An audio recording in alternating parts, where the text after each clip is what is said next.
ഹക്കീം റാവുത്തർ. ഈ പേര് കേട്ടാൽ ചിലപ്പോൾ ആ വ്യക്തിയെ നിങ്ങൾ പെട്ടെന്ന് മനസ്സിലാക്കിയെന്ന് വരില്ല. കോട്ടയം സ്വദേശിയായ ഇദ്ദേഹം സംവിധായകൻ ജയരാജിന്റെ സിനിമകളിലെ ഒരു സ്ഥിര സാന്നിധ്യമായിരുന്നു. 1991 മുതൽ ഒരുപാട് ചെറിയ വേഷത്തിലെത്തി നമ്മളെ ചിരിപ്പിച്ചിട്ടുള്ള ഒരു കലാകാരൻ. 2001 കലാഭവൻ മണിയെ നായകനാക്കി ദി ഗാർഡ് എന്ന പേരിൽ ഒരു സിനിമ ഇദ്ദേഹം ചെയ്തിരുന്നു. അതൊരു വൺ മാൻ ഫിലിം ആയിരുന്നു.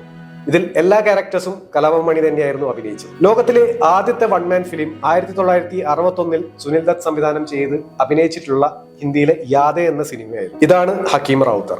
കൊച്ചിൻ കലാഭവനിലെ ആദ്യ മിമിക്രി ആർട്ടിസ്റ്റുകളിൽ ഒരാളായിരുന്നു. 1971 കാലങ്ങളിൽ ഗാനഗന്ധർവൻ യേശുദാസിന്റെ ഗാനമേളയുടെ ഇടയ്ക്ക് മിമിക്രി അവതരിപ്പിച്ചുകൊണ്ടാണ് ഇദ്ദേഹം പ്രശസ്തനാവുന്നത്. സെപ്റ്റംബർ 5, 2013 അദ്ദേഹം ഈ ലോകത്തോട് വിട പറഞ്ഞു.